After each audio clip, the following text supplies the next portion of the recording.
Jack Reacher Never Go Back is directed by Edward Zwick and stars Tom Cruise and Cobie Smulders and is the story of Jack Reacher being falsely accused of a crime he didn't commit, which happens a lot.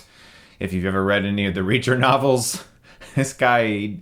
people don't like this guy. So him and Cobie Smulders' character both become fugitives of the law, and they have to figure out how to prove that they are innocent, as well as uncovering a secret from Reacher's past that just might have severe personal implications. I actually really enjoyed the first Jack Reacher. A lot of people were saying the sequel wasn't necessarily warranted, but I really enjoyed that movie, so I was pumped to see this film, along with the fact that it's Edward Zwick and Tom Cruise teaming together again, because the last movie they made was The Last Samurai, which I also find very underrated. So pros first, Tom Cruise is really good with the physical scenes, the action scenes. These are things that we've come to expect at this point. He's an actor who gives 110% when it comes to physicality in his roles. He's very good with stunt work. He really sells the idea of this character being how he is in the novels, which, by the way, I actually have read some of the Jack Reacher books, and I like this character, and I like Cruise's interpretation of him. I think my biggest positive in this movie is actually Cobie Smulders. She was really good as Major Turner, another person, as I said, who's falsely accused. She had a lot of charisma to her, a lot of vitality. She was a very fun character, and I liked her presence and the camaraderie that she shared with Cruise in this movie. Their back and forth was fun to watch. It was unconventional.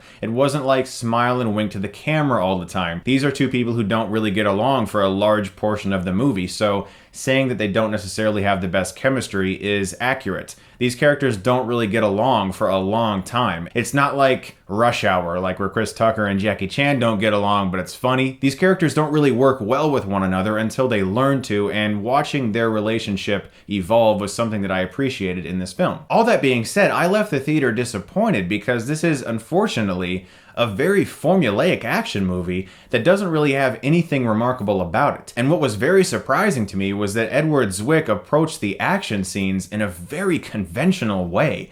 There isn't a single sequence in this movie that I'm going to really remember as that scene. In the first Jack Reacher film, I think of that amazing car chase where you got some unbroken long takes of Cruise doing a lot of his own driving, in fact, all of it.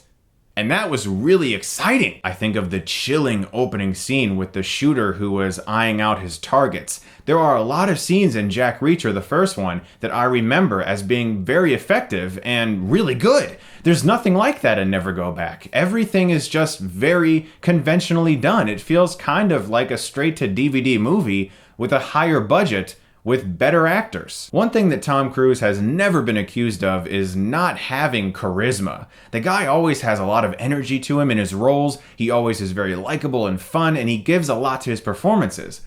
But I gotta say, in this movie, even he doesn't seem like he wants to be here. All I can really think is that there was a major miscommunication between director and actor in this film, because Tom Cruise seems to be in a different place sometimes than the movie wants him to be. Sometimes there'll be this very slow scene, and then all of a sudden it just cuts with this big blast of music, and they're running somewhere, and you're like, oh shit, we're in an action scene all of a sudden. Like, what just happened? It's like the movie forgot to be an action movie, and then it remembers to be an action movie, but it doesn't really film it in a way that feels like it's got some energy or some power to it. Zwick utilizes a lot of very tight lenses, a lot of zooms. You see things very up close. It's very Jason Bourne style with less cuts. The action in Jack Reacher or Mission Impossible Rogue Nation, which are both directed by Christopher McQuarrie, was far better done. It disappointed me because there are so many sequences where just like these faceless goons come out of nowhere and Jack Reacher has to beat him up. And I'm like, what does this have to do with the story? And that's my other big issue with the movie. The story is actually very hard to follow. Not that it's confusing,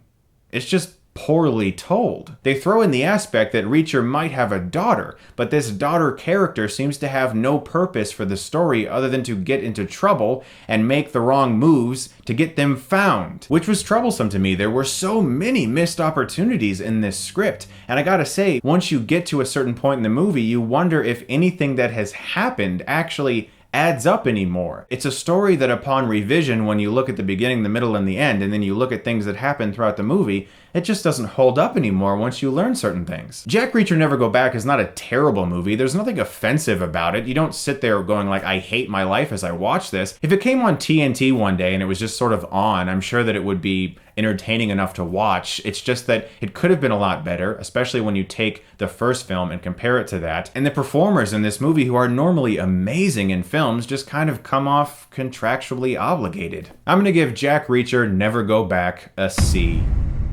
I gotta say, this was a bit of a blow. This was something I was excited for, and I was one of the guys who was really pulling for Jack Reacher. I really liked the first one, but they really dropped the ball here. Guys, thank you so much for watching. Please stay tuned this Saturday. I'm going to be releasing a very cool video. My wife and I worked on our 4th annual Halloween special. We went to a cabin in Tennessee. We filmed a whole bunch of reviews revolving around Cabin in the Woods horror films, and we filmed a short film that's interwoven throughout all of those reviews that proceeds throughout the video. It's going to go up this Saturday. I'm so excited to share that with you guys. We're very proud of it, and we worked hard on it. And on Halloween Day, I have a special surprise movie review for you that I've wanted to do for quite some time. Guys, thank you so much as always for watching, and if you like this, you can click right here and get Stuckmanized.